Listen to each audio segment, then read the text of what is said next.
இந்த வீடியோவை வழங்குவோர் ஜவஹர் அசோசியேட்ஸ் மதுரை.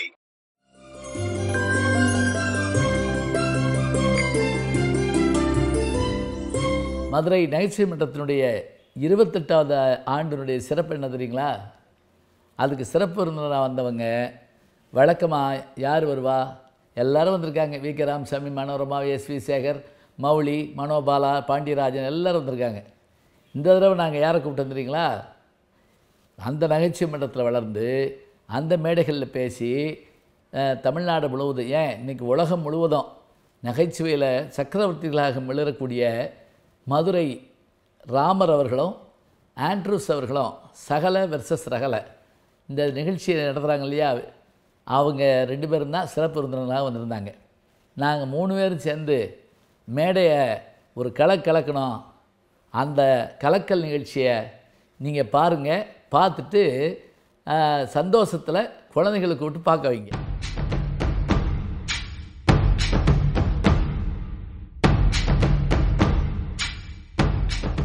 அனைவருக்கும் வணக்கம்.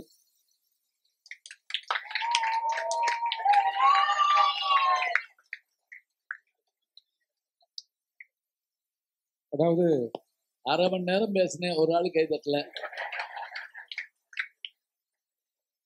தடம் பார்த்து நடப்பவர்கள் மனிதர்கள், தடம் பதிப்பவர்கள் மாமனிதர்கள் அப்படின்னு சொல்லுவாங்க. அப்படிப்பட்ட எத்தனையோ மாமனிதர்களை உருவாக்கி இந்த நகைச்சுவை மன்றம். கைதட்டுங்க. நான் கிட்டத்தட்ட இந்த நகைச்சுவை மன்றத்தில் 1996ஆம் ஆண்டுலேருந்து இருக்கேன். 2001 அந்த ஆண்டு விழாவப்ப என்னுடைய அப்பா இறந்துட்டாங்க. இறந்து ஒரு 2வது நாளில் நகைச்சுவை மன்றத்தினுடைய ஆண்டு விழா. அப்போ நான் வர முடியாதுங்கய்யா அப்படின்ட்டு ஐயாட்ட ஃபோனில் தொடர்பு சொன்னேன். எனக்கு எவ்வளோ ஆறுதல் சொல்லி மறுபடியும் நீங்கள் வாங்க அப்படின்னு சொல்லி 3வது நாள் அந்த ஆண்டு விழாவுக்கு நான் வந்தேன். நான் இந்த அளவுக்கு நான் விஜய் டிவியில் நிறைய இப்போ சினிமாலாம் பண்ணிகிட்டு இருக்கேன். இந்த அளவுக்கு வளர்ந்து எந்த இடத்துல வளர்ந்தனோ அந்த இடத்துக்கே ஒரு சிறப்பு விருந்தினராக வந்திருக்கேன்னா அதுக்கு ஐயா தான் முக்கியமான காரணம். மருத்துவர் ஐயா சேதுராமன் ஐயா, இவங்க எல்லாமே எங்களை ஒவ்வொரு முறையும் நாங்கள் இங்கே நகைச்சுவை மன்றத்தில் ஒவ்வொரு நிகழ்ச்சி பண்ணும்போதும் புதுசாக பண்ணுவோம். எங்களை தட்டி கொடுத்து ஒரு கருவாக்கி உருவாக்கியிருக்காங்கன்னா நகைச்சுவை மன்றத்தை நான் எப்போவுமே மறக்க மாட்டேன். நான் ஒவ்வொரு முறையும் நிறைய இடங்கள்ல இன்டர்வியூவில் சொல்லியிருக்கேன், நான் நகைச்சுவை மன்றம் இல்லாமல் நான் இல்லை. இங்கேருந்து என்னை அவங்க உருவாக்குனதுனால தான் நான் அந்த இடத்துல நிற்கிறேன். நிறைய விஷயங்கள் நகைச்சுவை மன்றத்தை பற்றி சொல்லலாம். நான் ரோபோ சங்கர் அவங்கெல்லாம் இங்கே நியூ காமெடி பாய்ஸ் அப்படின்ற ஒரு நிகழ்ச்சி பண்ணுவோம். இங்கே ஒவ்வொரு நிகழ்ச்சி பண்ணும்போதும் இங்கே கைதட்டல் வாங்கினா தான் அந்த நிகழ்ச்சியை நாங்கள் வெளியில் போய் பண்ணுவோம். ஏன்னா இங்கே எந்த அளவுக்கு ஒரு கைதட்டல் எந்த அளவுக்கு உற்சாகம் கொடுக்குறீங்களோ அதை வச்சு தான் வெளியில் போய் பண்ணுவோம். அந்த மாதிரி படிப்படியாக உருவாகி இன்னைக்கு ஒரு கிட்டத்தட்ட ஒரு 6-7 படங்களில் நடிச்சுக்கிட்டு இருக்கேன். சந்தானம் சார் கூட தில்லுக்கு துட்டு 2 அப்படின்ற படத்தில் நடிச்சிருக்கேன். இப்போ ஜெயம் ரவி சார் கூட நடிச்சுக்கிட்டு இருக்கேன். விதார்த்து, யோகி பாபு, இந்த மாதிரி பெரிய பேனெல்லாம் நடிச்சுட்டு இருக்கேன். KS ரவிக்குமார் சார் கூட நடிச்சுட்டு இருக்கேன். குட்டியானைய விட்டையா? ஆமாம். ஸோ நகைச்சுவை மன்றத்துக்கு ரொம்ப நன்றி. வணக்கம், என் பேர் ஆண்ட்ரூஸ் அப்படின்னு சொல்லி ஆரம்பிச்ச இடம் இந்த இடம் தான். ஆமா ஆமா. அதுல என்னன்னா, ஐயா சொன்னது போல சிரிப்பே வரலைனாலும் இங்க இருக்கக்கூடிய ஒவ்வொருத்தருடைய கைதட்டு மூலமா தான் அந்த நம்பிக்கை பிறந்து அது தன்னம்பிக்கையா மாறி இன்னைக்கு இவ்வளவு தூரம் நாங்க வளர்ந்துருக்கோம் அப்படிங்கிறதுல எந்த விதமான மாற்று கருத்தும் கிடையாது. ஐயா கேத்து இப்போ ஒரு டாக்ஸ் ஆஃப் சினிமான்னு ஒரு யூடியூப் சேனல்ல ஒரு இன்டர்வியூ எடுத்தாங்கய்யா. அதுல சொல்லும் போது இந்த தகவலை சொன்னேன். இது வெளியில வேற யாருக்கும் தெரியுமா தெரியாதான்னு தெரியல.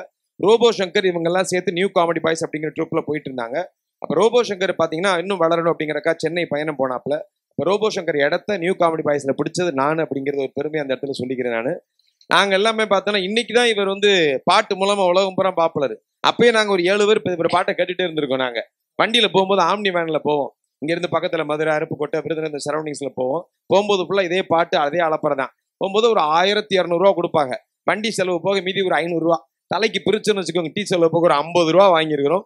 உண்மையிலேயே எங்களுடைய முதல் சம்பளம் 50 ரூபா அப்படிங்கறத பெருமையா சொல்லிக்கிறேன். 50 ரூபா கண்டிப்பா. அது ராமேஸ்வரம் போனோம். ஆமா, ராமேஸ்வரம் போனப்ப கிங்ஸ் ஆஃப் காமெடின்னு ஒரு நிகழ்ச்சிக்கு நான் நடுவராக போயிருந்தப்ப நானும் சின்னி ஜெயந்தும் பண்ணோம்.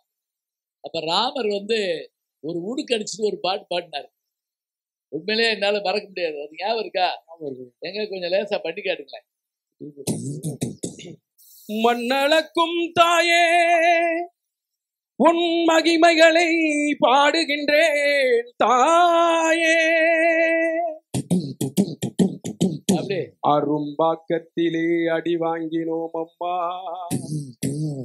நீ நம்பாக்கத்திலே மிதி வாங்கினோம் அம்மா, வடபழனியிலே வாய கிழிச்சாங்கம்மா, ஐயோ வலிக்குதம்மா அம்மா அம்மா அம்மா அம்மா.